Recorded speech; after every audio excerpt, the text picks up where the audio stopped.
চুপ চুপ, একদম চুপ।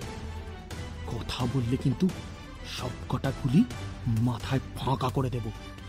একদম নড়াচড়া করবে না, যা বলছি তাই শোনো।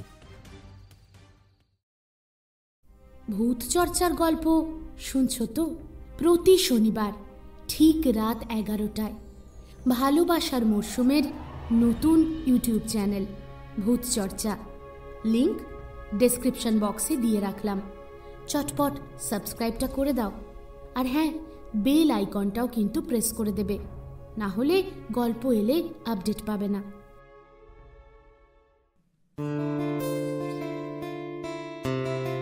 একটা তুলির আঁচড় দিলাম, আকাশ হলো নীল। সুখের অসুখ নিলাম তোমার চোখেতে ঝিলমিল। প্রেমের ফাঁদে পড়ুক না হয়, উড়ুক তাদের ঘুম। কৃষ্ণচূড়ায় লাল হলো এই ভালোবাসার মরশুম।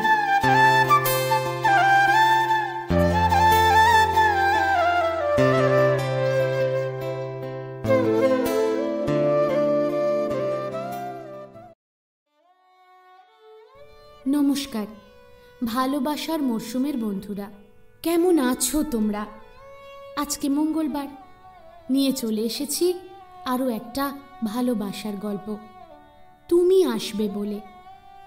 আজকের গল্পটা একটা রাতের, একটা রাত যেটা বদলে দিল দুটো জীবন। গল্পের লেখিকা আমি, অন্তরা। গল্প পাঠেও আমি রয়েছি তোমাদের সঙ্গে। গল্পের অন্যান্য চরিত্রে আমার সঙ্গে প্রীতম তো রয়েছে, আর সেই সঙ্গে রয়েছে চৈতালি, জিনিয়া, সৌরভ এবং অংশুমান। তাহলে চলো শুরু করি আজকের গল্প, তুমি আসবে বলে।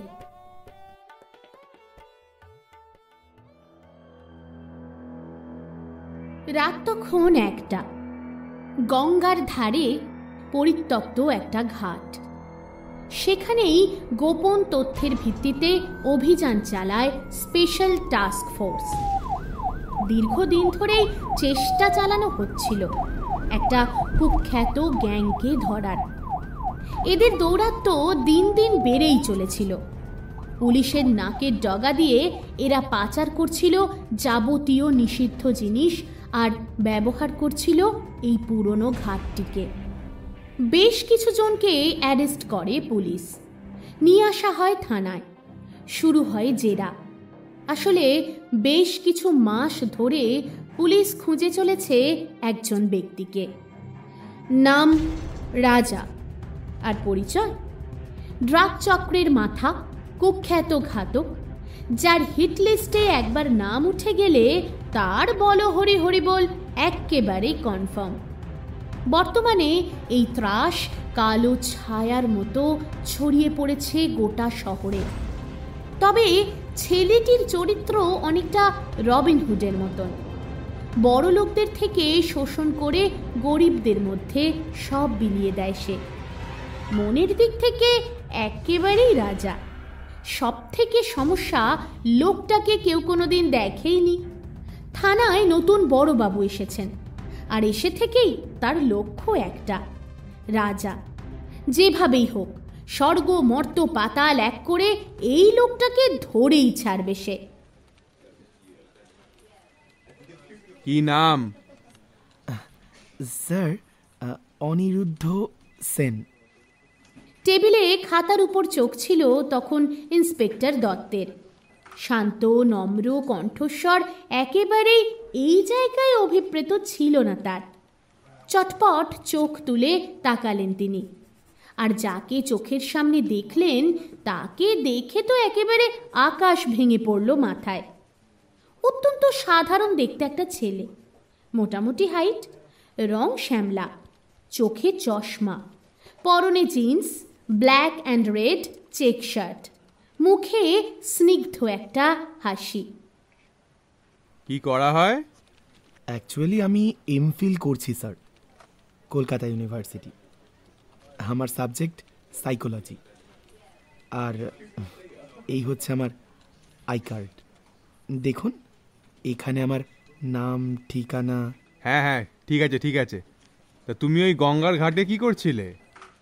মাথাটায় একটু হাত বুলিয়ে নিল অনিরুদ্ধ। তারপর অল্প হেসে বলল, আসলে স্যার আমার গার্লফ্রেন্ডের সঙ্গে একটু অশান্তি হয়েছিল। মনটা ভালো লাগছিল না, তো তাই জন্য ঘাটে গিয়ে একটু বসেছিলাম স্যার। ভেবেছিলাম একটু কিছুক্ষণ বসে চলে আসব, কিন্তু ওই যেতে মাত্রই সব পুলিশরা আমাকে ঘিরে ধরলো, তারপর এখানে নিয়ে এলো। এবার বিরক্ত লাগতে শুরু করলো মিস্টার দত্তের। এই ছেলেগুলোকে দিয়ে যদি একটাও কাজের কাজ হয়। চিৎকার করে উঠলেন মিস্টার দত্ত। রূপম! দ্রুত ছুটে এলেন sub inspector Rupam Ghosh. Yes sir. এরা কাকে ধরে এনেছো? হ্যাঁ, এতদিন ধরে চাকরি করছো, অথচ তোমার চোখ এত বড় ভুল করলো নাকি আজকাল অন্ধকারে ঠিকঠাক দেখতে পাচ্ছ না? অবাক হলো রূপম। সেও ঘুরে ছেলেটিকে আপাদ মস্তক দেখতে থাকলো। কম বয়সী ছেলেটাকে দেখে প্রথম ভেবেছিল রূপম যাকে খুঁজছে সে আর যাই হোক, এ তো হতেই পারে না। যে বিনা বিচারে মানুষ মারে সে কখনো এতটা ঠান্ডা মাথার হতে পারে? কিন্তু তারপরেও একটা খটকা লাগছিল বারবার। ছেলেটার বুদ্ধিদীপ্ত চোখ দুটো আর মুখের স্নিগ্ধ হাসি, এই দুটোই যেন বড় বেশি অস্থির করে তুলেছিল রূপমকে। তাই আর রিস্ক নেয়নি, একেও ধরে এনেছে। কিন্তু এখন বড়বাবুর কথা শুনে মনে হচ্ছে সত্যি ভুল হয়ে গেছে। এই যে ব্যাগে কি আছে তোমার? ব্যাগে ব্যাগে মানে স্যার দ্রুত এগিয়ে গেল রূপম, ওর কাঁধ থেকে টেনে নামিয়ে নিল ব্যাগটা। বেরিয়ে এলো দুটো ডায়েরি, কয়েকটা পেন, একটা হেডফোন, কিছু চকলেটের র্যাপার, একটা আধ খাওয়া বিস্কুটের প্যাকেট রাবার ব্যান্ড দিয়ে আটকানো, একটা ফাঁকা জলের বোতল আর বেশ বড় একটা বাঁধানো খাতা। আর সন্দেহ রইল না রূপমের। ছিছি, এরকম ভুল কি করে করলো? একটা নিরীহ ছেলেকে ধরে আনলো, তাও আবার স্টুডেন্ট। এদের ইউনিয়ন যা স্ট্রং, পান থেকে চুন খসলে আন্দোলনে বসে পড়বে সবকটা। এই খাতাটায় কি আছে? বড় সড়ো খাতাটা নিয়ে হাতে ঘুরিয়ে ফিরিয়ে দেখছিলেন মিস্টার দত্ত। ওটা আমার থিসিস স্যার। আসলে সাবমিশনের টাইম চলে এসেছে, আজ সন্ধেবেলাতেই ওটা হার্ড বাইন্ড করে ফিরলাম স্যার। বাবা, how society creates its own monsters. হ্যাঁ স্যার, ওটাই আমার সাবজেক্ট। আচ্ছা, ভালো। শোনো, আজ ছেড়ে দিলাম, কিন্তু ভবিষ্যতে আর কোনোদিন যদি রাতে একা একা রাস্তায় ঘুরতে দেখি তাহলে কিন্তু সোজা লকআপে ঢুকিয়ে দেব। দুটো দিন জেলের হাওয়া খেলে না প্রেম প্রীতি সব উড়ে যাবে, বুঝলে? সরি স্যার, মনটা এতটা খারাপ ছিল যে সময়টা ঠিক খেয়াল করিনি। আচ্ছা আচ্ছা, ঠিক আছে, যাও রূপমের সঙ্গে যাও, কয়েকটা জায়গায় সই করে তারপর বাড়ি যাও। Thank you sir. হাসি মুখে থানা থেকে বেরিয়ে গেল ছেলেটি।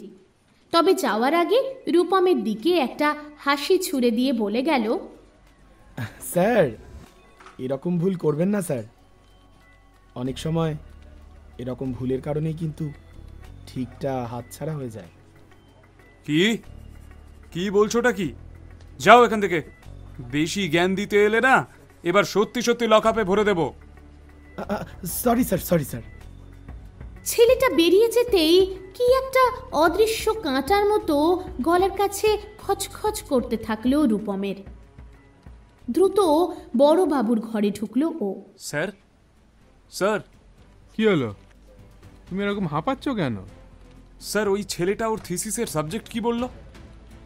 ওই তো কি সব কিভাবে সমাজ নিজের জন্য কি দুষ্কৃতি তৈরি করে না কি সব বললো তো। হ্যাঁ স্যার, কিন্তু কিন্তু এক্স্যাক্ট লাইনটা কি ছিল?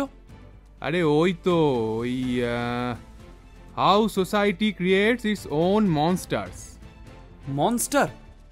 হ্যাঁ, কেন? স্যার, স্যার অনেক বড় ভুল হয়ে গেছে। আসলে ওই তো সে। কি বলছো? কে সে? রাজা স্যার, ওটাই তো রাজা। আপনার মনে নেই রাজাকে আড়ালে সবাই কি বলে ডাকে? আরে হ্যাঁ, দ্য সাইলেন্ট বিস্ট। ও শিট শিট, রূপম, বিস্ট মানে তো মনস্টার স্যার। হাঁ করে দাঁড়িয়ে দেখছো কি? দৌড়ো দৌড়ো, বেশি দূর যেতে পারেনি নিশ্চয়ই, গাড়ি নিয়ে বেরো এক্ষুনি। তাড়াতাড়ি ফোর্স নিয়ে বেরিয়ে গেল রূপম, কিন্তু অনিরুদ্ধ সে অন্ধকারে মিলিয়ে যেতে জানে। তাকে কখনো ধরা কি সম্ভব, যদি না সে নিজে ধরা দিতে চায়?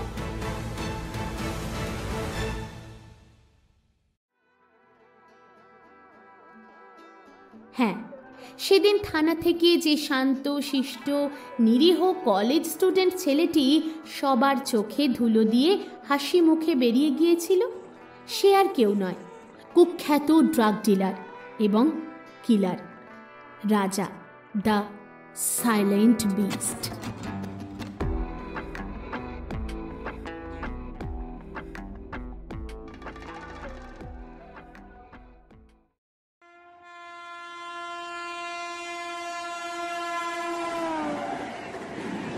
রেল লাইন বস্তি, সার দিয়ে দাঁড় করানো ছোট ছোট ঘুপচি ঘর, দেখলেই বোঝা যায় এখানকার পরিবেশ ভীষণই অস্বাস্থ্যকর। এইরকম একটা ঘরেই হুইল চেয়ারে বসে আছেন বছর 50 এক মহিলা, ডান হাতে জ্বলন্ত সিগারেট আর বাম হাতে ধরা একটা তরলের গ্লাস। দেখেই বোঝা যাচ্ছে আজ তার মনে একেবারেই স্বস্তি নেই। রাজ্যের চিন্তা যেন ভর করেছে কপাল জুড়ে। মাঝে মাঝেই দীর্ঘশ্বাস ফেলছে সে, আর তাকিয়ে দেখছে ঘড়িতে। খবর যদি ঠিক হয় তাহলে এতক্ষণে সব শেষ। তাও যেন বিশ্বাস করতে পারছেন না মহিলাটি। যাকে দায়িত্ব দিয়েছেন সে এত কাঁচা খেলোয়াড় তো নয়। তবে হলোটা কি? কথা মতো আরও আধ ঘন্টা সময় কাটাতে হবে মহিলাটিকে, তারপরেই শুরু করতে হবে পরবর্তী পদক্ষেপ। আপাতত অপেক্ষা ছাড়া কোনো গতি নেই, কারণ কথার খেলাপ সে যে একেবারেই পছন্দ করে না। হালকা টোকা পড়ল মহিলাটির ঘরের দরজায়। কন? মনে মনে বলে উঠলেন মহিলাটি। এই সময় কে এলো? রকি তো বলেছিল রাজা ধরা পড়েছে। তাহলে এবার শব্দ হলো গুনে গুনে 3.5 বার। 3 বার জোরে আর একবার আস্তে।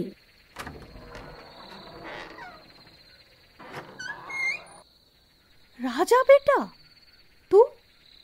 তুই কোথা থেকে এলি? তবে যে রকি বলল তুই ধরা পড়ে গেছিস।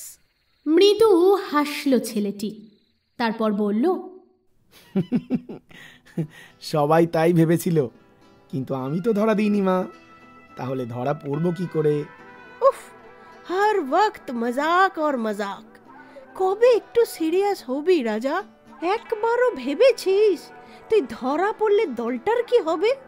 এতগুলো বাচ্চার দায়িত্ব, এতগুলো পরিবারের অন্য সংস্থানের কি হবে? আহা, কেন চিন্তা করো মা? আমি তো কথা দিয়েছি, সব ছেড়ে দেওয়ার আগে আমি একটা ব্যবস্থা ঠিক করে দিয়ে যাব। আরে বাবা, বলছি তো, উপযুক্ত কাউকে খুঁজে দিয়ে যাব।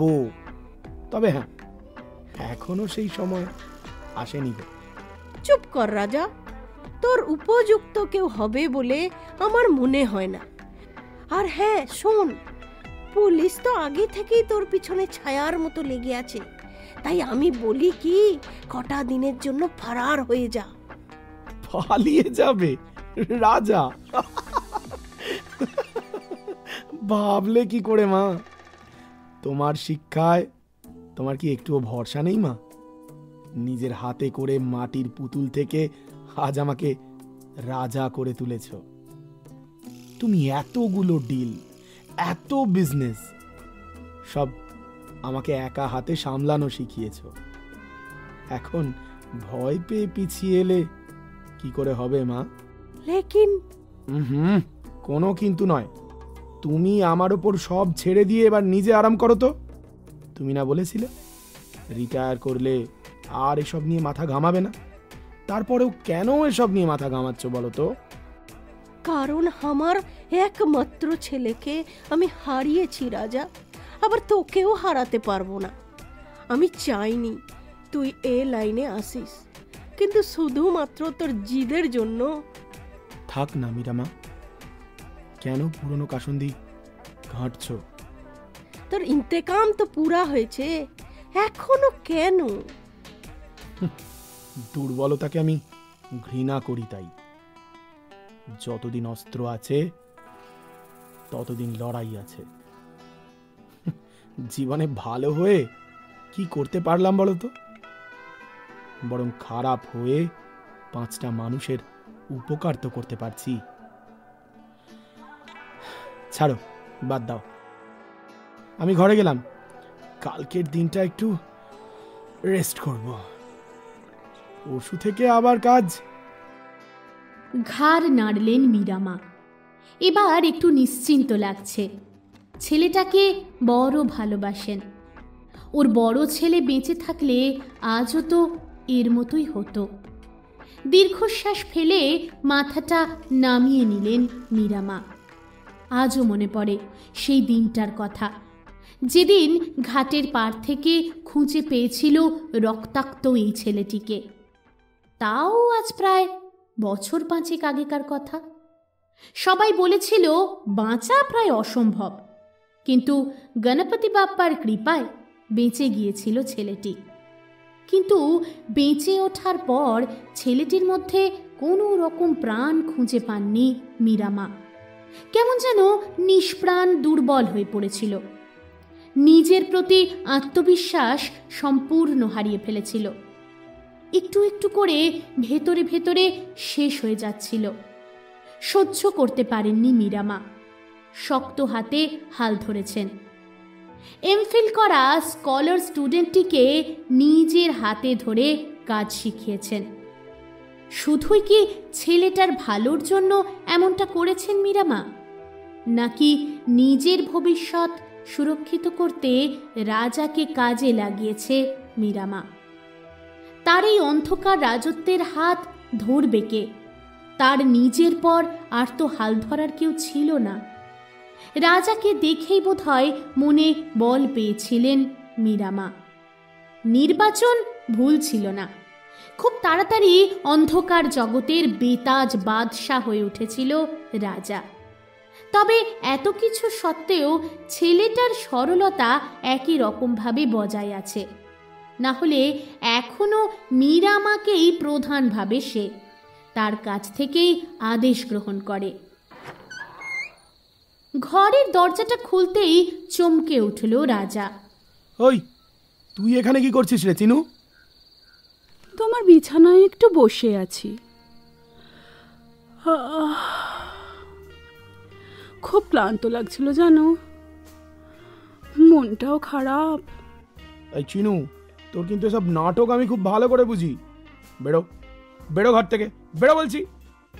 তুমি সব সময় এভাবেই তাড়িয়ে দাও আমায়। জানো রাজা, তোমাকে নিয়ে কত স্বপ্ন দেখি আমি। তুই জানিস তুই কি বলছিস? আগুন নিয়ে খেলতে চাইছিস? পুড়ে শেষ হয়ে যাবি চিন্তামণি।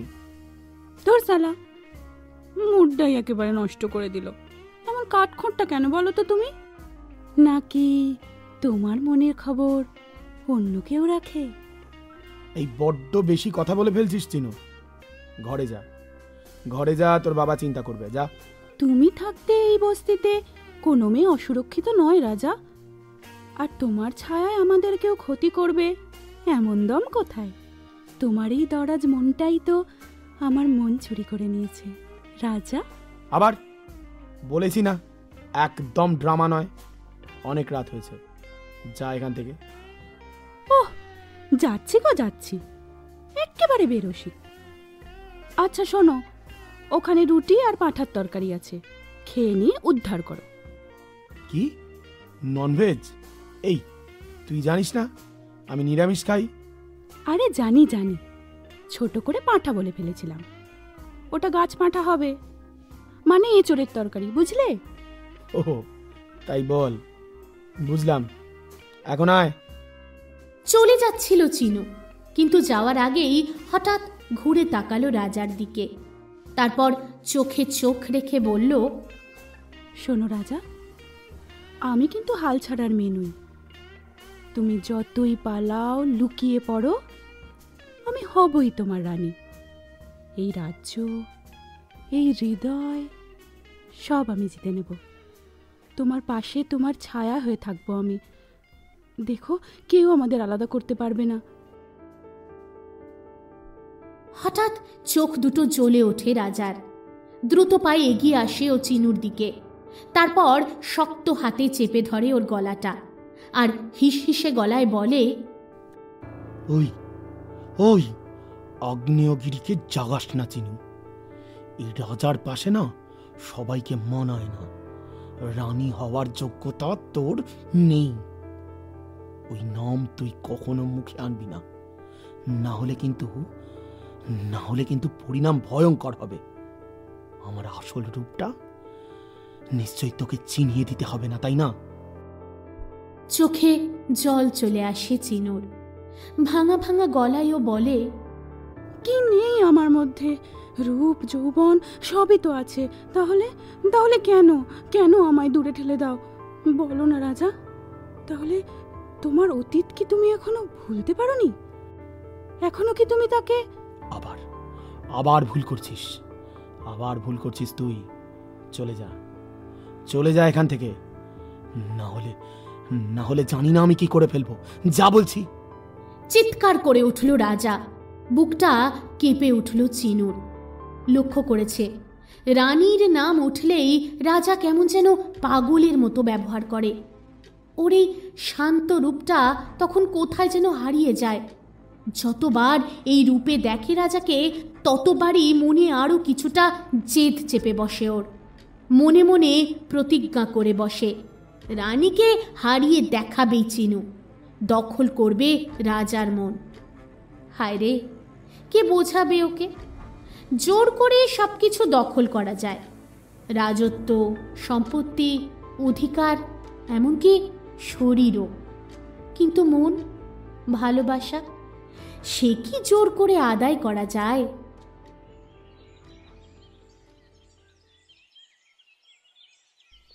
এসব কি রাজা?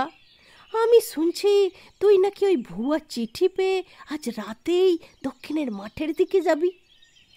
হ্যাঁ ম্যাডামা, চিঠিতে আমাকে কেউ চ্যালেঞ্জ করেছে, তাই যেতে তো আমাকে হবেই।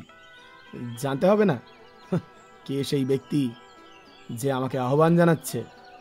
ঠিক হ্যাঁ, আমি অন্য ছেলেদের পাঠিয়ে দিচ্ছি, তোর যাওয়ার কি দরকার? আমার কাজ আমি করা পছন্দ করি মিরামা, সে তুমি খুব ভালো করেই জানো। আরে আমি জানি, লেকিন... ভয় পেও না। ওই যে সব সময় বলি, আমি ধরা দিতে না চাইলে কেউ আমায় ধরতে পারবে না। নিশ্চিন্তে থেকো। আর হ্যাঁ, আজকে ডক্টরের অ্যাপয়েন্টমেন্ট আছে। রকির সঙ্গে চলে যেও কিন্তু। আজকে অন্তত তোর অস্ত্রটা সঙ্গে নিয়ে যা। তার দরকার নেই, আমার ওই কাঠের বন্দুকটাই ঠিক আছে। সচ মে তোর কাঠের বন্দুকটা সত্যি ভেবে কতজন যে ধোঁকা খেয়েছে না। আমার অস্ত্র তো অন্য জায়গায় মিরামা। আগ্নেয়াস্ত্র আমার কি প্রয়োজনে লাগবে বলো? কি অস্ত্র? কেন, কলমাস্ত্র, আমার রক্তলেখনী। ওহো, তোর সেই পেন যার মধ্যে কালি নয়, আছে নিউরোটক্সিন, তাই তো? একদম। আচ্ছা, আমি এখন তৈরি হব, তুমি ঘরে যাও তো। সম্ভালকে যাস বাচ্চা, মনে রাখিস বাড়িতে তোর মা তোর ইন্তজারে আছে। একদিন তো বিদায় জানাতেই হবে মিরামা, কেন মায়া বাড়াচ্ছ? মাথাটা নিচু করে ফেলে মীরামা। কথাটা হয়তো সত্যি। কতদিন আগলে রাখতে পারবে ছেলেটাকে জানে না, কারণ ধীরে ধীরে ছেলেটার বাইরে, এমনকি দলের মধ্যেও শত্রু তৈরি হচ্ছে। বড্ড বড় থ্রেট হয়ে উঠছে ও চতুর্দিকে। একেবারে অন্য জায়গা থেকে আসা বলা যায় এক পরগাছাকে কি করে মাথা তুলতে দেবে বাকি মহিরুহরা? তারা তো নিজের শিকড় ছড়িয়ে দিয়ে শিকার করতে চাইবেই এই তরুণ গাছটিকে। বিপদ এসেছে বারবার, শুধুমাত্র বুদ্ধির জোরে বেঁচে ফিরেছে ছেলেটা। তবে কতদিন জানেন না মীরামা। তুমি কেন যাচ্ছ ওখানে রাজা? জানো না ওখানে বিপদ আছে। আমি তোমায় আগেও বলেছি, এখনও বলছি, ওই বিশু, রতন ওরা সবাই পুলিশের দলে নাম লিখিয়েছে। ওরা তোমার ক্ষতি চায়, ওরা চায় তুমি ধরা পড়ে যাও। তাই বুঝি? তা তুই কবে থেকে গোয়েন্দাগিরি করা শুরু করলি? হ্যাঁ, দেখেছ তো, খালি আমার কথাগুলো নিয়ে হেসে উড়িয়ে দাও। বাবাও বিশ্বাস করতে চায় না, আর এখন তুমিও। আমি তোকে বিশ্বাস করি চিনু, কিন্তু এইভাবে ভয় পেয়ে বাড়িতে বসে থাকলে কি কাজ হবে বল? তুই তো জানিস আশ্রমের কাজ এখনো অনেকটা বাকি। কতগুলো বাচ্চার ভরণ পোষণের দায়িত্ব বলতো। এছাড়াও বৃদ্ধাশ্রম রয়েছে, রেড লাইট এরিয়াতেও কাজ করছি আমরা। মেয়েগুলোকে রেস্কিউ করতে হবে তো কোথাও থেকে, তার জন্য টাকা চাই। আর টাকা উপার্জন করতে গেলে ব্যবসা তো করতেই হবে।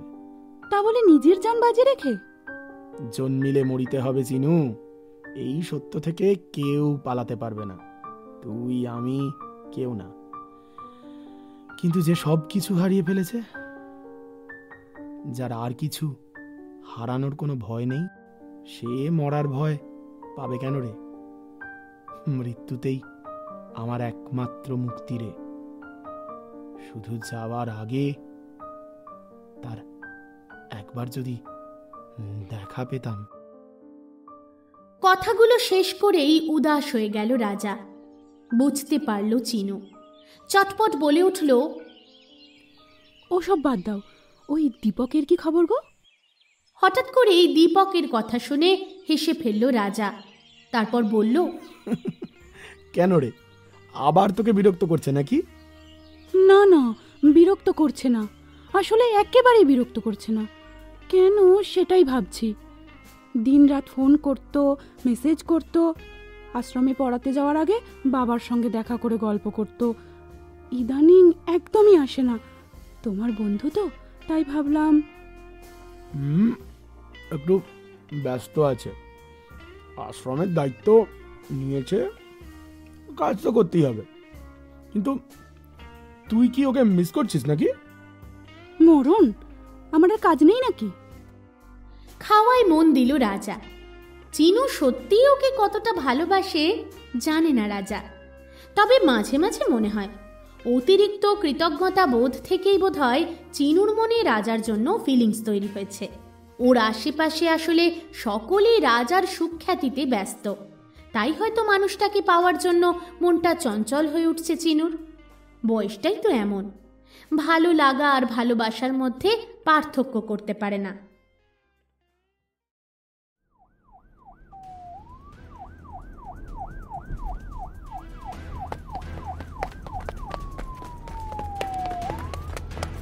রাস্তা দিয়ে প্রাণপণ দৌড়চ্ছে রাজা। পিছনে ভারী বুটের শব্দগুলো তীক্ষ্ণ ফলার মতো কানে এসে বিঁধছে যেন। একটু আগেই সব স্বাভাবিক ছিল, কিন্তু মাঠে গিয়ে পৌঁছতেই হঠাৎ আশেপাশের সব জায়গা থেকে বেরিয়ে এলো স্পেশাল টাস্ক ফোর্স টিম। আজ সকালেই পুরোটা প্ল্যান করেছে তারা। চিঠি পৌঁছে গেছে রূপম? হ্যাঁ স্যার, জায়গায় পৌঁছে দিয়েছি। ওদের দলের বেশ কয়েকজন রাজসাক্ষী হতে রাজিও হয়েছে। দীর্ঘশ্বাস ফেললেন মিস্টার দত্ত, তারপর বললেন, বেইমানি সব জায়গাতেই আছে বুঝলে রূপম। ছেলেটা অন্ধকার জগতের বাদশা হয়ে উঠেছিল, তাই ওকে দমানোর জন্য সবাই উঠে পড়ে লেগেছে। হ্যাঁ স্যার, ঠিকই বলেছেন। ছেলেটার কিন্তু দলে এবং দলের বাইরেও প্রচুর শত্রু। সে তো সেই অতীতকাল থেকেই ঘরের শত্রু বিভীষণ, এরাই বিশ্বাসঘাতকতা করে আসছে। ছাড়ো, কি আর করা যাবে, আমাদের কাজ তো আমাদের করতেই হবে। ছেলেটা কিন্তু খুব ট্যালেন্টেড ছিল স্যার। শিক্ষিত ছেলে কেন যে... সেই জন্যই তো খারাপ লাগছে। কিন্তু অপরাধটা তো অপরাধী রূপম, আর অপরাধীকে আমি অন্তত ক্ষমা করতে শিখিনি। উচিত শিক্ষা ওকে দেবই আমি।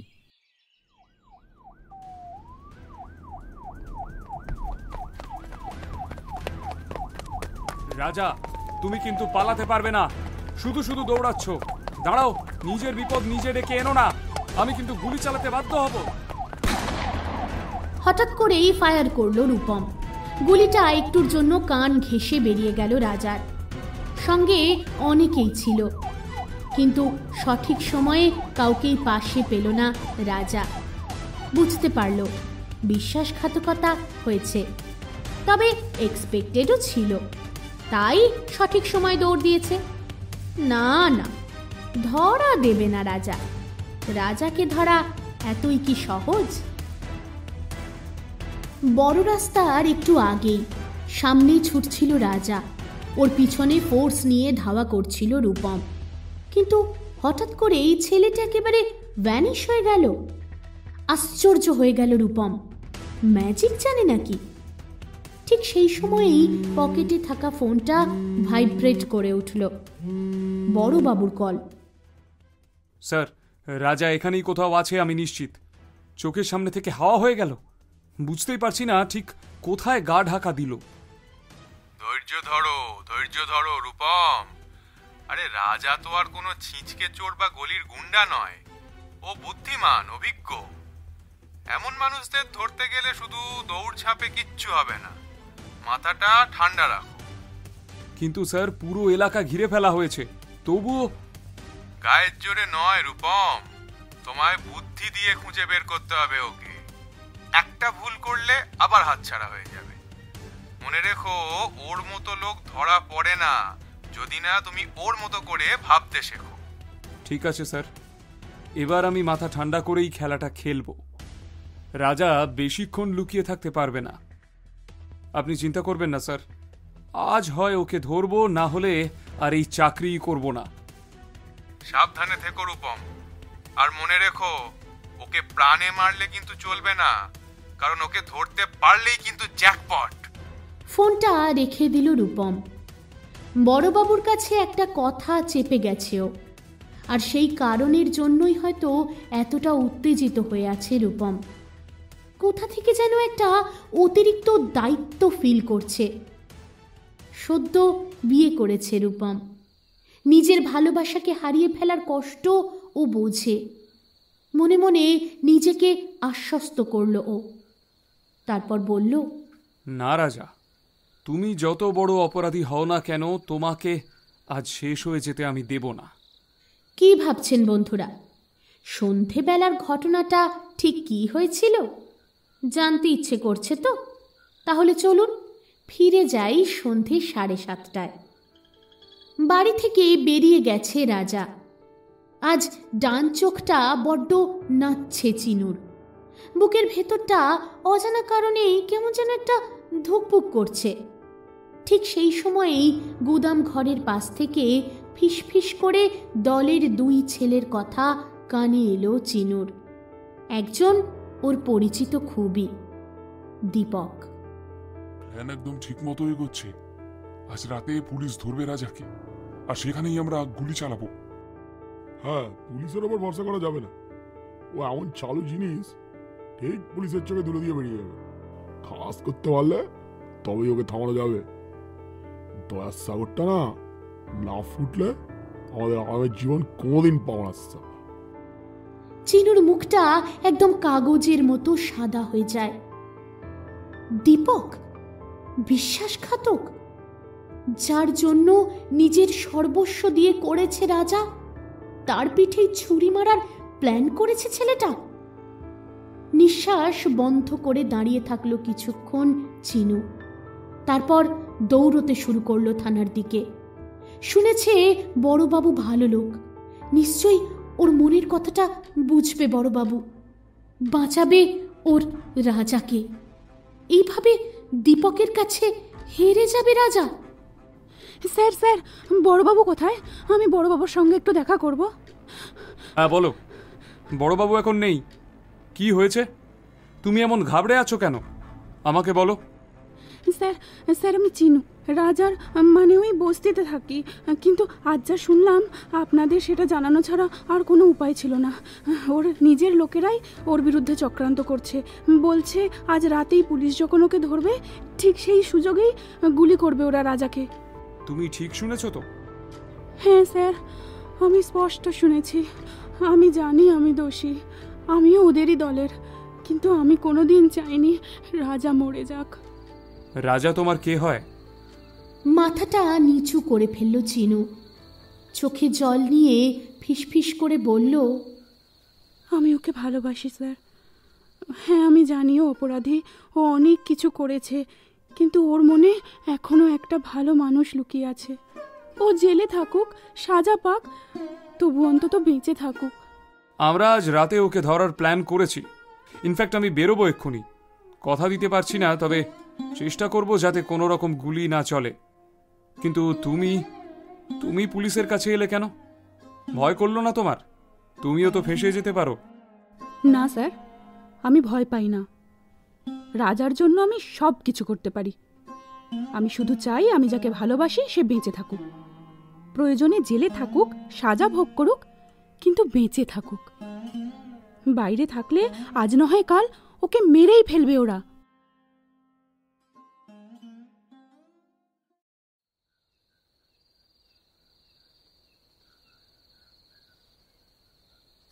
নীলাচল অ্যাপার্টমেন্ট।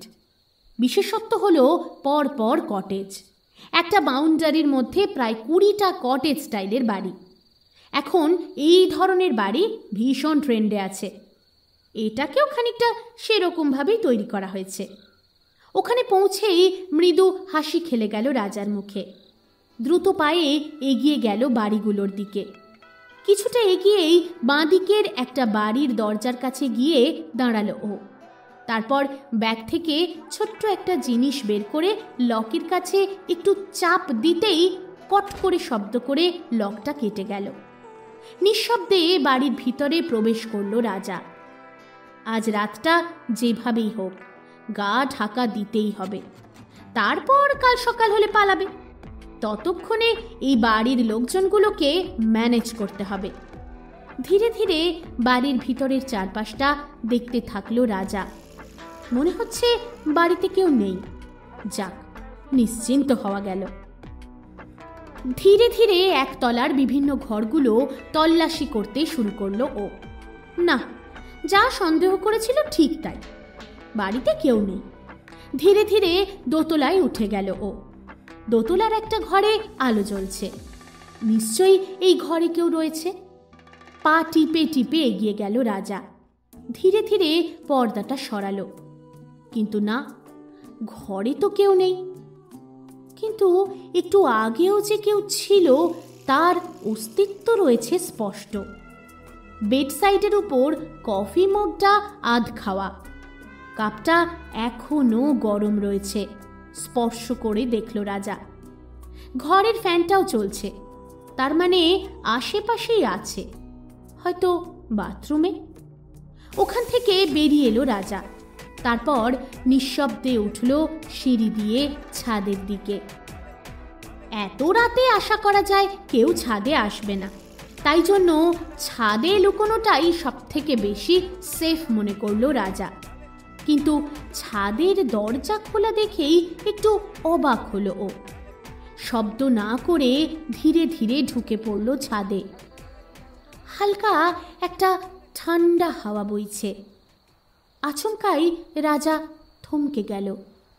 ছাদের এক কোণে খোলা আকাশের নিচে একটা মেয়ে চুপচাপ দাঁড়িয়ে আছে। ভালো করে দেখল রাজা, মেয়েই তো। হ্যাঁ, ওই তো, লম্বা চুল।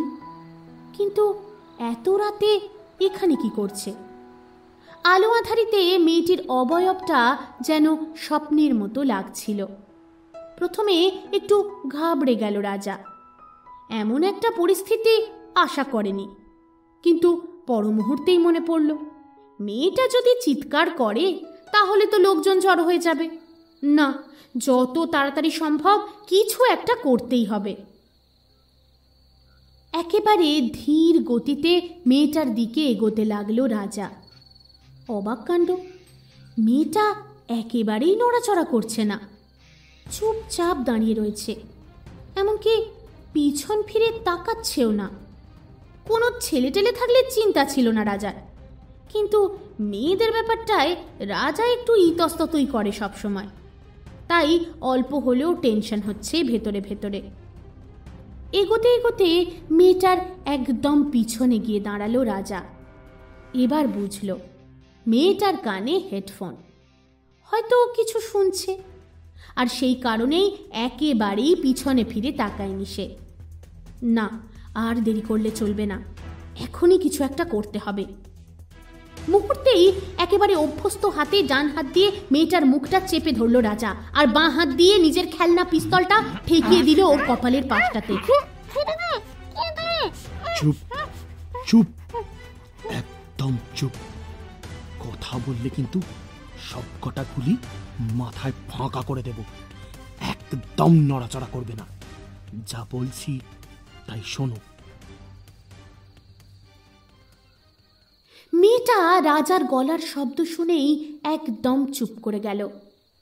আতঙ্কে নয়, বরং হঠাৎ করেই যেন ওর মধ্যে একটা কাঁপন বয়ে গেল, আর রাজাও যেন বিষয়টা উপলব্ধি করতে পারল।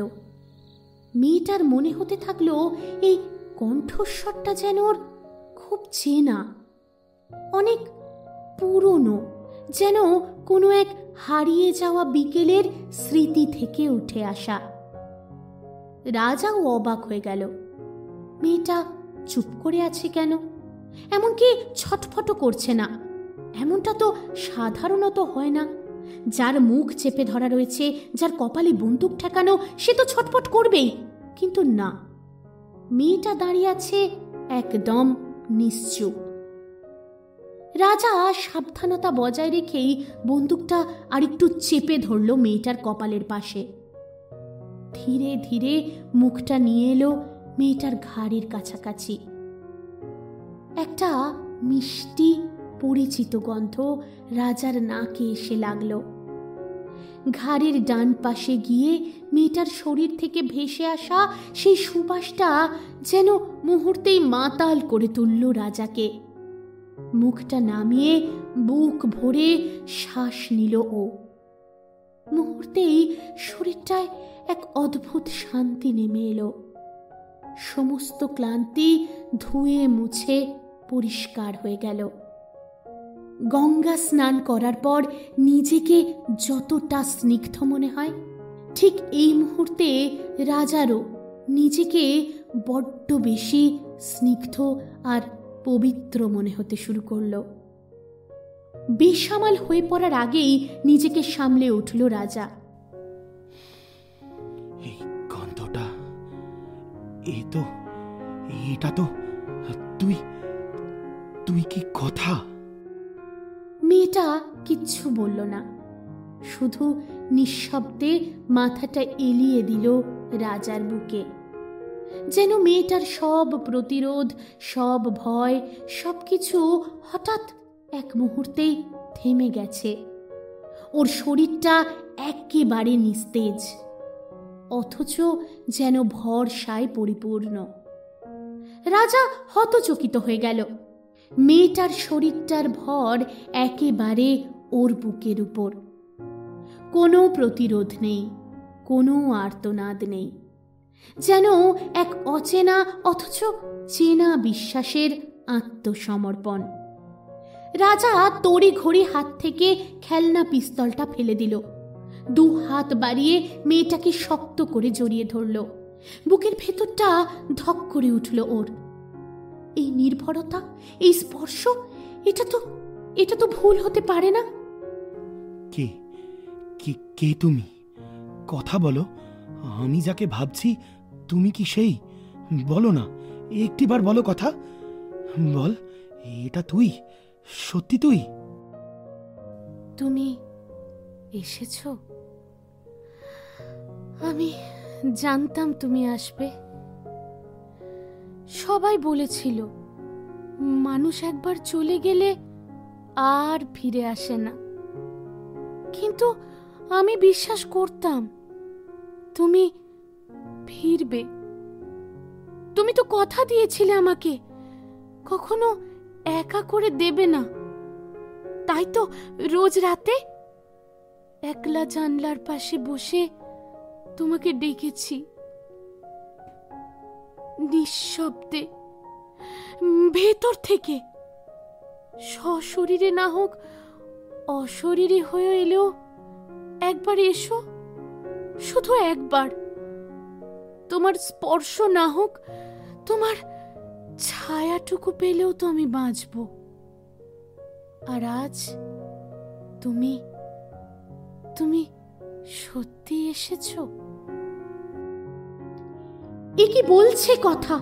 ও রাজাকে মানুষ ভাবছে না, ভাবছে অশরীরী। কেঁপে উঠল রাজা।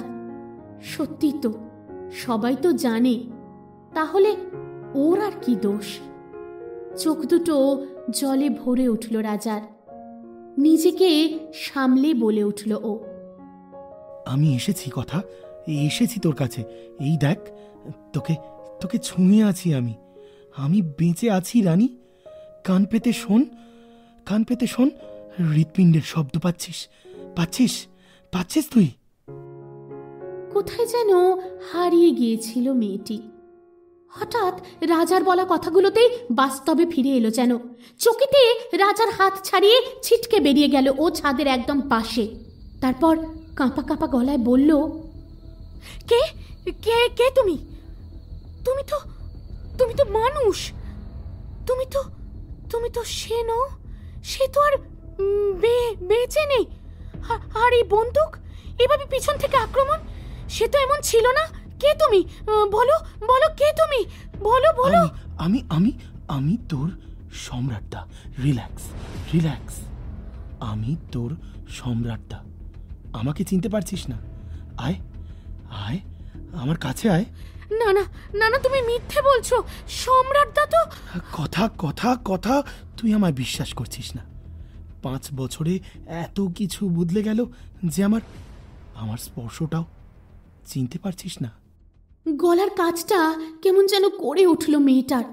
ছুটতে এসে একেবারে চাপটে ধরল রাজাকে। কোথায় কোথায় হারিয়ে গিয়েছিলে তুমি? বলো বলো, কোথায় হারিয়ে গিয়েছিলে? কেন কেন তুমি সবসময় আমার সঙ্গে লুকোচুরি খেলো? বলো, এরকম কেন করলে আমার সঙ্গে? আমার কি হবে একবারও ভাবলে না? কি নিয়ে বাঁচবো আমি? বলো বলো, কেন এমন করলে? বলো বলো। কথাগুলো বলতে বলতেই 2 হাত দিয়ে সজোরে ও মারতে শুরু করলো রাজাকে। কোনো রকম প্রতিবাদ করলো না রাজা, একেবারে চুপ করে সহ্য করে নিল ওর ছোট্ট প্রেমিকার সব অত্যাচার। এসবেই যে অভ্যস্ত ছিল ও। পান থেকে চুন খসলেই মেয়েটা হাত পা ছুঁড়ত, মেরে ধরে আছড়ে কামড়ে একেবারে শেষ করে দিত। উফ, আর কত মারবি বলতো? এতদিন হয়ে গেল, তবু তোর এই মারকুটে স্বভাবটা গেল না। এই, একদম আমাকে মারকুটো বলবে না। আমি শান্ত শিষ্ট একেবারে লক্ষ্মী মেয়ে, বুঝলে? লক্ষ্মী মেয়ে না হাতি? মোটেই না। তুই তো বিচ্ছিরি। তুই ঝগড়ুটে, তুই ঝগড়ুটে। কথাগুলো বলেই অভ্যাস মতো মেয়েটার চুলে একটু টান দিয়ে ওর থেকে ছুটে পালালো সম্রাট।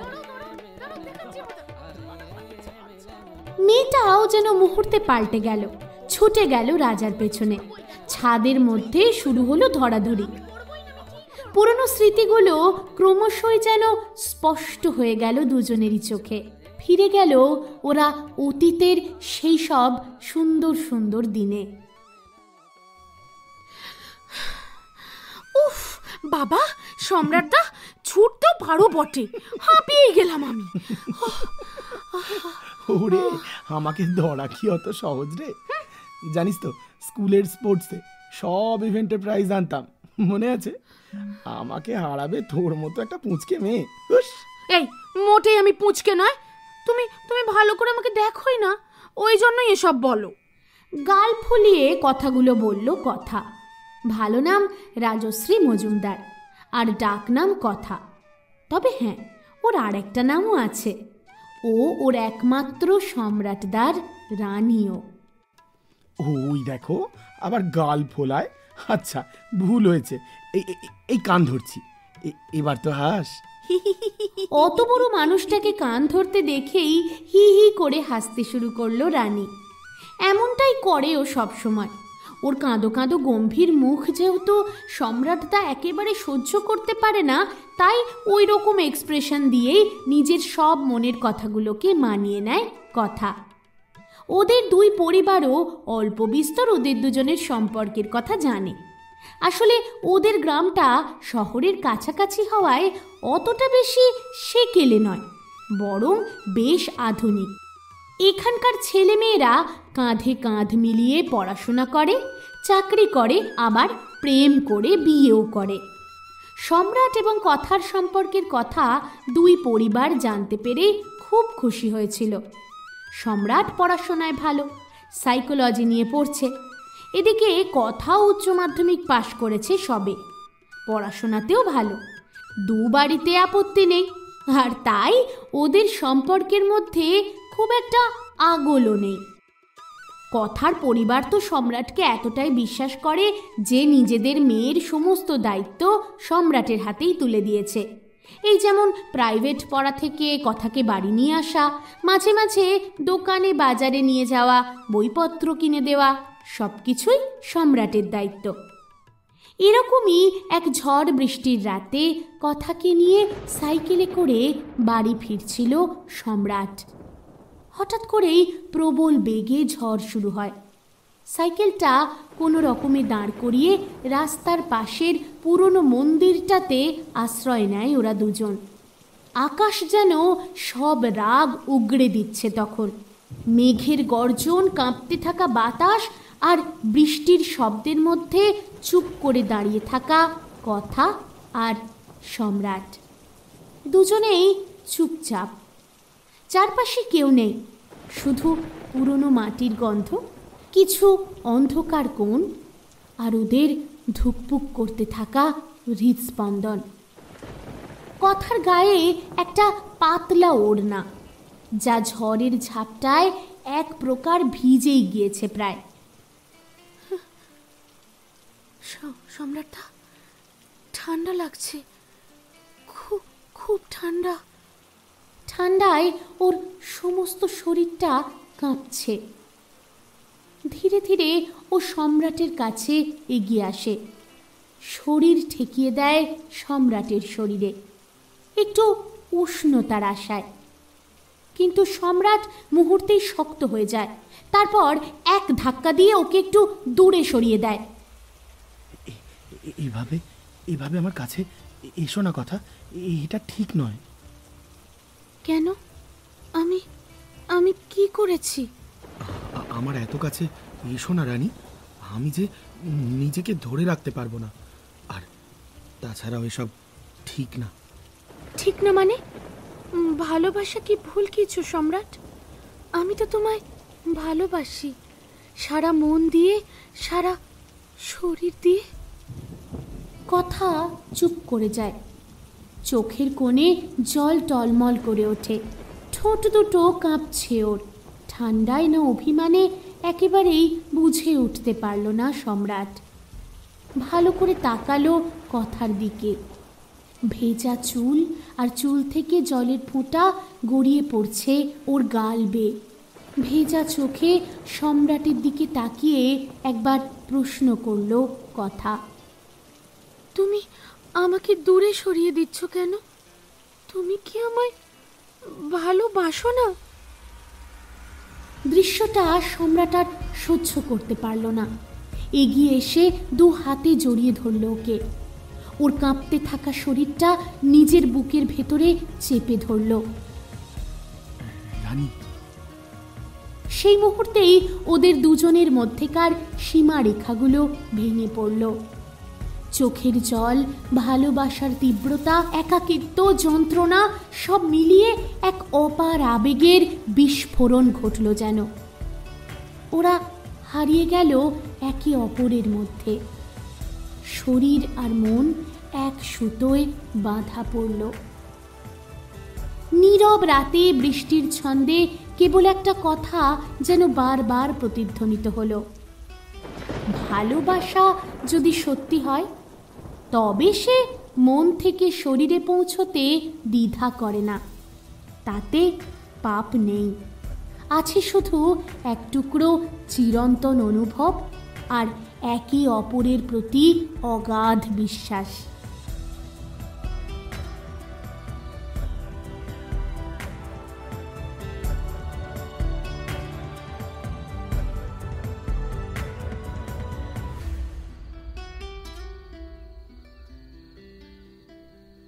অন্ধকার ছাদে একে অপরের থেকে একটু দূরত্ব রেখেই দাঁড়িয়ে আছে কথা আর সম্রাট।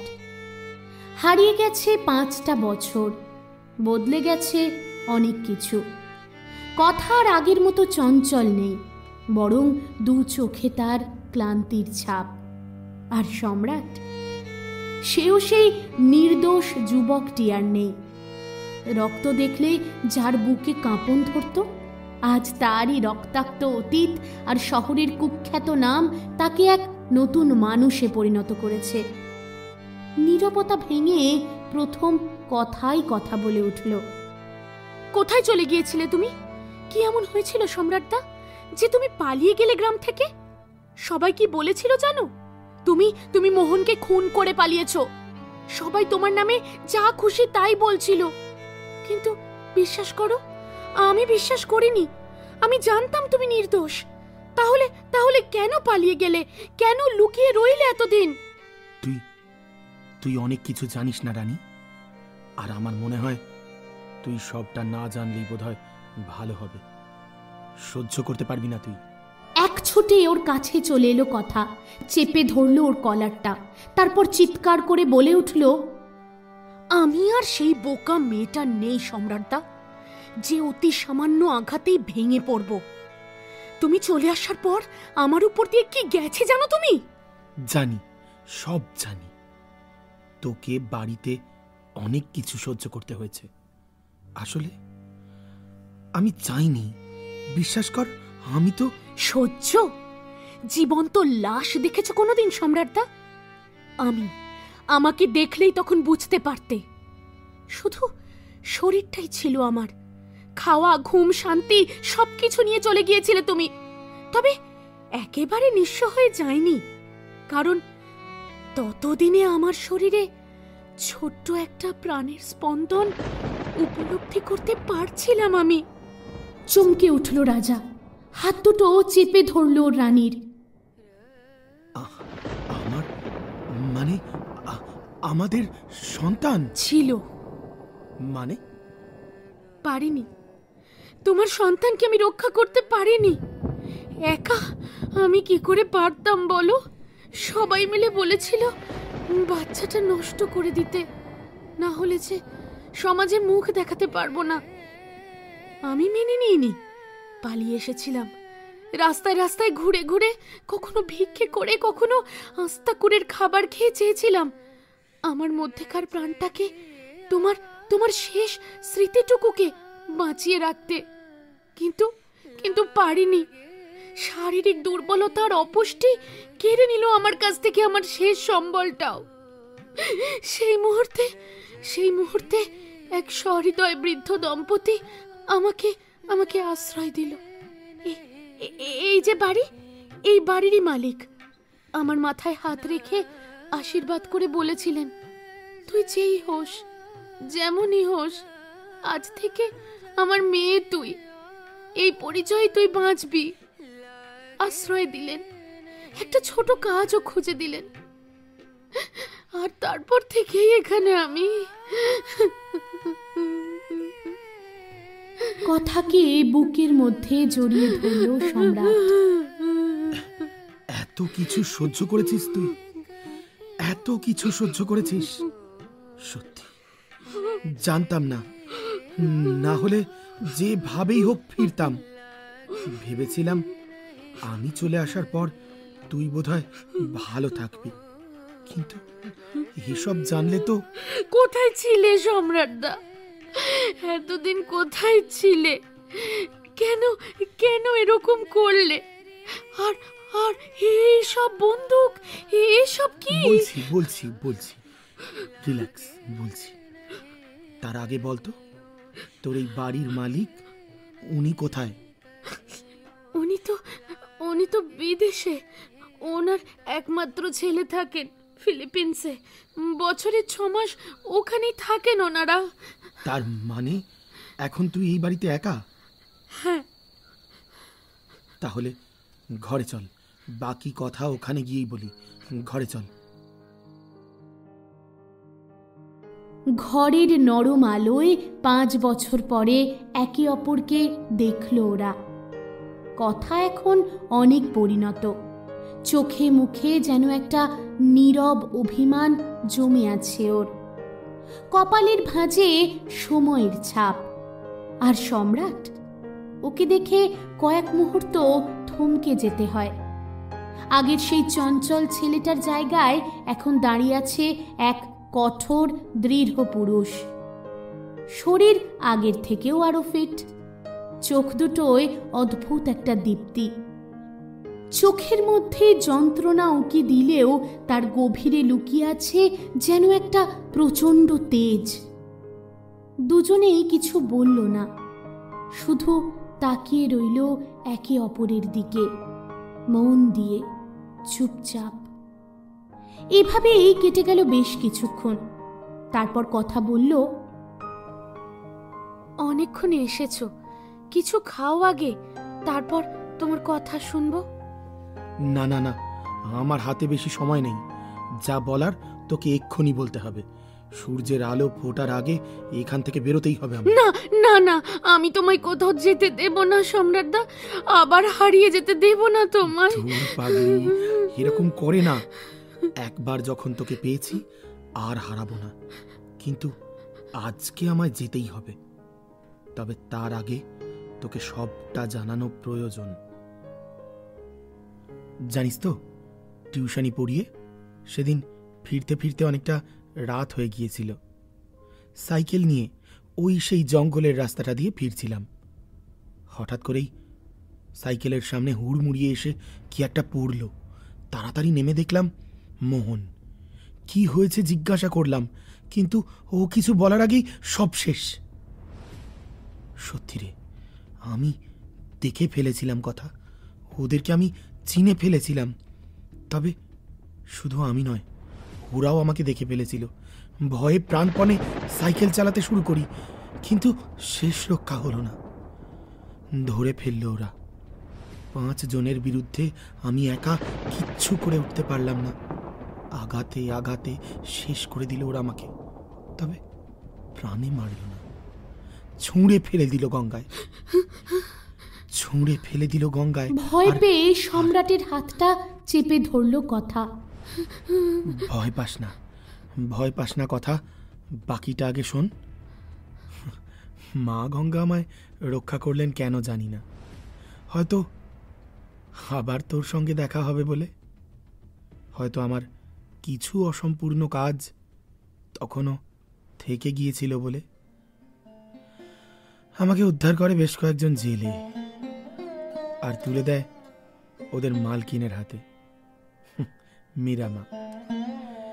মীরা মা আমার যশোদা মা বলতে পারিস।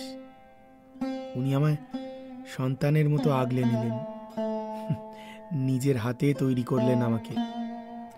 আমার কথাতেই একে একে শেষ হলো মোহনের সব হত্যাকারীরা। কিন্তু ওরা তোকে খুঁজে পায়নি ওই গ্রামে কোথাও। কেউ জানতই না তুই কোথায়। আমিও চেষ্টা করিনি। ভেবেছিলাম তোর বাবা মা তোকে অন্য কোথাও পাঠিয়ে দিয়েছে, তোর ভালোর জন্যই। তুমি তাহলে এখন? আশা করি নামটা শুনলে তুই আমায় চিনতে পারবি। এখন আমি বেশ পপুলার রে, কুখ্যাত বলতে পারিস। আমার মাথার দাম কোটি টাকা ছুঁয়েছে প্রায়। নাম কি? নাম রাজা। সবাই আমাকে দ্য সাইলেন্ট বিস্ট বলে। মাথায় যেন আকাশ ভেঙে পড়ল কথার। নামটা বেশ কয়েকবার নিউজ পেপারে আর টিভিতে দেখেছেও। ওর সম্রাট এখন অন্ধকার জগতের রাজা। কি করলে নিজের সঙ্গে? সবকিছু শেষ করে দিলে, নিজের শিক্ষা, বাবা মায়ের স্বপ্ন সব ধ্বংস করে দিলে। কি করতাম? আমার নিয়তি তো আমার জন্য এটাই বরাদ্দ করেছিল কথা। তোর মনে আছে? ব্লাড ডোনেশন ক্যাম্পে ব্লাড দিতে গিয়ে অজ্ঞান হয়ে গেছিলাম আমি। আর এখন এসব কিছু তুচ্ছ আমার কাছে। কিন্তু বিশ্বাস কর, আমার আমিটা সেই আগের মতোই আছি, বদলে যায়নি একটুও। আর আর বিয়ে করনি? কি মনে হয়? সে আমি কি জানি। তাই জানিস না? তাহলে শোন, ভালো আমি একবারই বেসেছিলাম। স্বপ্ন শুধু তোকে নিয়েই দেখেছিলাম। আমার পক্ষে আবার ওই ভালোবাসা অসম্ভব ছিল রে কথা। প্রলোভন ছিল, কিন্তু আমার মনে তোর অস্তিত্ব তার থেকে অনেক বেশি জীবন্ত ছিল। রাজার জীবনে রানী একজনই হয় রে, শুধু এই জন্ম কেন, যদি আরো জন্ম থাকে তবেও আমি শুধু তোকেই চাই। কথা কথা ছাড়া সম্রাটের জীবন অসম্পূর্ণ। অতীতেও ছিল, আজও আছে, আর বর্তমানেও তাই থাকবে। আবারও চোখ দুটো জলে ভরে উঠল কথার। এগিয়ে এসে জড়িয়ে ধরল সম্রাটকে। একে অপরের মধ্যে আবারও হারিয়ে গেল ওরা। হঠাৎ হুঁশ ফিরল সম্রাটের। ভোর হচ্ছে, পালাতে হবে, না হলে বিপদ হবে কথার। এখন এখানে থাকা নিরাপদ নয়, বস্তিতে পৌঁছতে হবে। একবার বস্তিতে পৌঁছতে পারলেই ব্যাস, আর চিন্তা নেই। সবটা সামলে কথাকেও নিয়ে যাবে ওর কাছে। কথা এবার আমায় যেতে হবে, ভোর হয়ে আসছে। না, তুমি তুমি আবার যাবে না, চলে যাবে না। এইবার আমি তোমায় কিছুতেই ছাড়বো না, আর পারবো না আমি। কথার কান্না গলার মধ্যে আটকে গেল যেন। ভয়ে, অভিমানে, ভালোবাসায় মুখের শব্দগুলো হারিয়ে গেল যেন। সম্রাট চুপ করে দাঁড়িয়ে রইল কিছুক্ষণ, তারপর গলা নামিয়ে বলল, আমায় যেতেই হবে কথা। এই জীবন আমার নয়, অন্য কারোর দয়ায় বেঁচে আছি আমি। আমি এখন অমানুষ হয়ে গেছি কথা। না না না, আমার ছায়াতেও তোর এখন বিপদ। আজ তোকে একটা কথা দিয়ে যাচ্ছি, আর কখনো তোকে একা ছেড়ে যাব না। তোকে শেষ নিঃশ্বাস অবধি আগলে রাখবো। তবে হ্যাঁ, যদি এমন দিন আসে যেদিন আমার সময় ফুরিয়ে যায়, যদি চলে যাই এই পৃথিবী ছেড়ে, তবে বিশ্বাস রাখিস কথা, আমি একা যাব না, তোকেও নিয়ে যাব সঙ্গে। কথার শরীরটা একটু কেঁপে উঠল।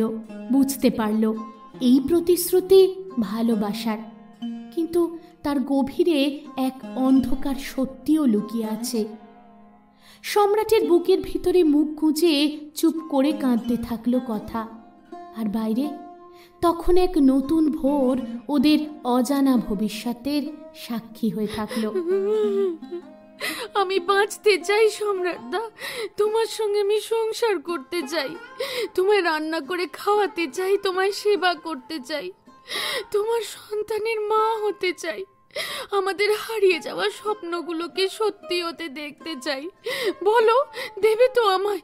বলো বলো, চুপ করে থেকো না, বলো সম্রাটদা। চুপ করে থাকে সম্রাট। আজকে ওর মধ্যেও আবারও বাঁচার আকাঙ্ক্ষা জন্মে উঠছে।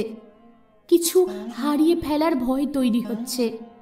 আর 5টা সাধারণ মানুষের মতোই কথাকে নিয়ে সুখে সংসার করার ইচ্ছে জন্মাচ্ছে মনে।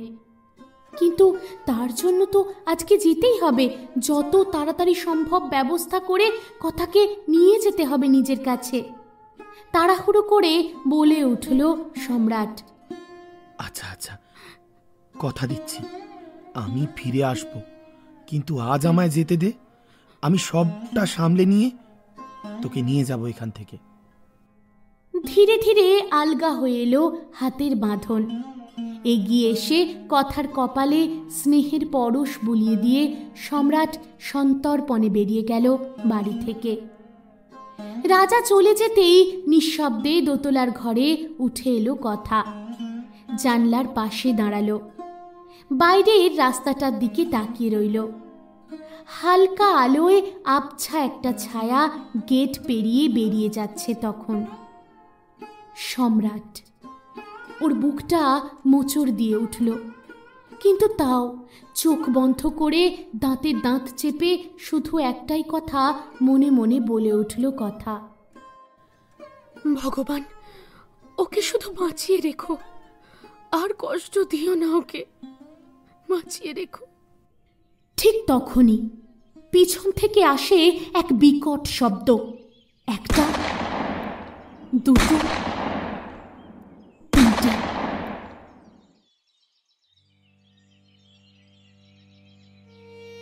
পরপর তিনটে গুলির শব্দ। আকাশ বাতাস কেঁপে উঠল মুহূর্তেই। কথার দেহটা কাঁপতে শুরু করল, গলার স্বর আটকে এলো।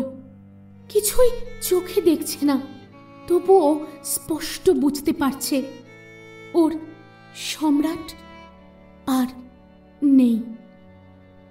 হাত পা ঠান্ডা হয়ে যায় ওর। বুকের বাম পাশে যেন কেউ আগুনের ছুরি চালিয়ে দিয়েছে। শ্বাস নিতে পারছে না, হাঁসফাঁস করছে। ধীরে ধীরে জানলার পাশটাতেই বসে পড়ল ও। ঠোঁট দিয়ে ফিসফিস করে ভেসে এলো দুটো শব্দ। চোখে জল, দৃষ্টি ঝাপসা, হৃদয়টা থেমে যাওয়ার অপেক্ষায়। একটু পরেই ওর শরীরটা হেলে পড়ল মেঝেতে, নিস্তব্ধ, নিথর। সম্রাট কথাকে দেওয়া কথা রেখেছিল। নিজে চলে যাওয়ার আগে কথাকে নিয়ে গিয়েছিল চিরতরের জন্য।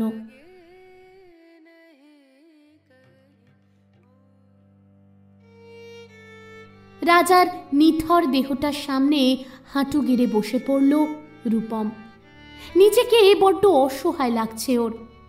কাঁপা কাঁপা হাতে ফোনটা বের করলো পকেট থেকে।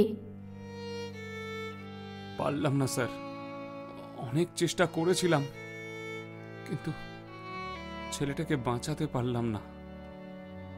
বড্ড বেপরোয়া ছুটছিল, হয়তো অন্য কোনো খেয়ালে ছিল। কোথা থেকে কিভাবে কারা গুলি করলো আমরা বুঝে ওঠার আগেই সব শেষ। ওকে বাঁচাতে চেয়েছিলাম স্যার, একটা নতুন জীবন দিতে চেয়েছিলাম।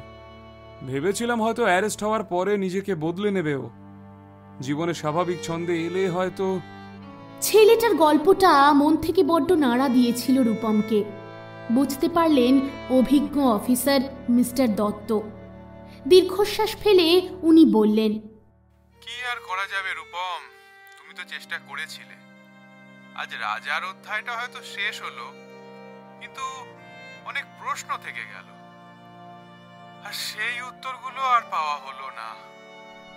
দীর্ঘশ্বাস ফেলল রূপমও। দুজনেই একসঙ্গে চলে গেল ওরা। কেউ বলবে মৃত্যু, কিন্তু ওদের কাছে এটাই হয়তো ছিল মুক্তি। দুটো ছায়া মিলিয়ে গেল চিরতরে।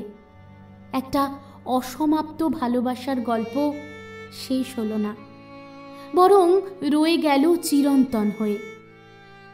আর সেই সঙ্গে আমার শ্রোতা বন্ধুদের, কারো চোখের জল হয়ে, কারো মনের অভিমান হয়ে, আর কারো ভিতরের গভীর দীর্ঘশ্বাস হয়ে রয়ে গেল ওরা। কি মন খারাপ করছে? ওরা ভালো আছে গো একসাথে। এপারে হয়তো নয়, কিন্তু পরপারে ভালোবাসায় যত্নে আগলে রেখেছে নিজের রানীকে রাজা। একসাথে আছে ওরা শান্তিতে।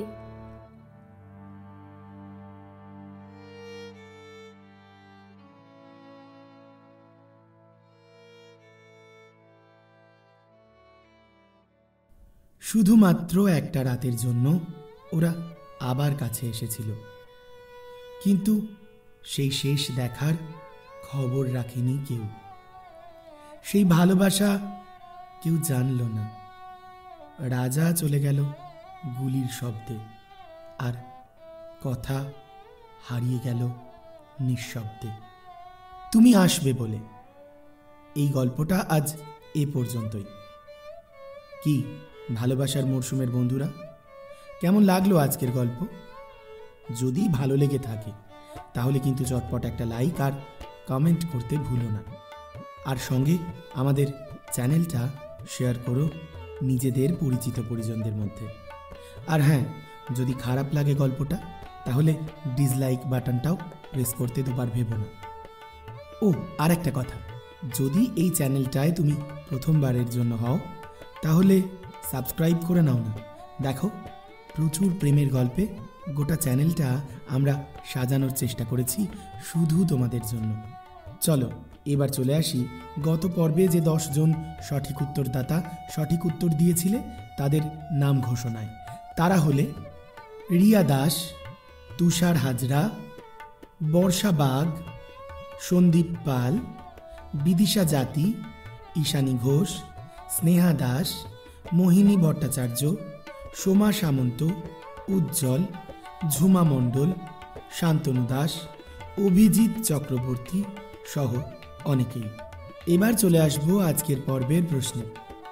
আজকের প্রশ্ন, রাজা কোন সাবজেক্ট নিয়ে পড়াশোনা করেছিল? যদি গল্পটা মন দিয়ে শুনে থাকো তাহলে এই প্রশ্নের উত্তর ভীষণ সহজ। চটপট মোবাইল ফোনটা নাও আর কমেন্ট বক্সে গিয়ে টাইপ করে ফেলো সঠিক উত্তর। কথা দিচ্ছি, আগামী পর্বে এই পর্বের প্রথম 10 জন সঠিক উত্তরদাতার নাম ঘোষণা করব আমি। তাহলে আজ এ পর্যন্তই। তোমাদের সঙ্গে দেখা হচ্ছে আবার আগামী শুক্রবার ঠিক রাত্রি 8টায়, আর তারপর আবার আগামী মঙ্গলবার ঠিক দুপুর 3:30। ও হ্যাঁ, শুনছো তো? হাড় হিম করা, গা ছমছমে সব ভূতের গল্প শুধুমাত্র ভূত চর্চায়।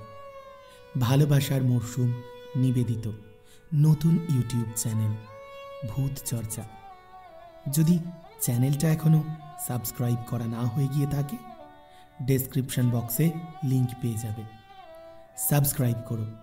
প্রতি শনিবার রাত্রি 11টায় থাকবে একটা গা ছমছমে ভূতের গল্প। তাহলে আজ আসি, ভালো থেকো সবাই। আর প্রতিদিনের মতো আজও আবার বলি, ভালোবাসার মরশুমের সঙ্গে থেকো, দেখবে জীবনে ভালোবাসাই ভালোবাসা।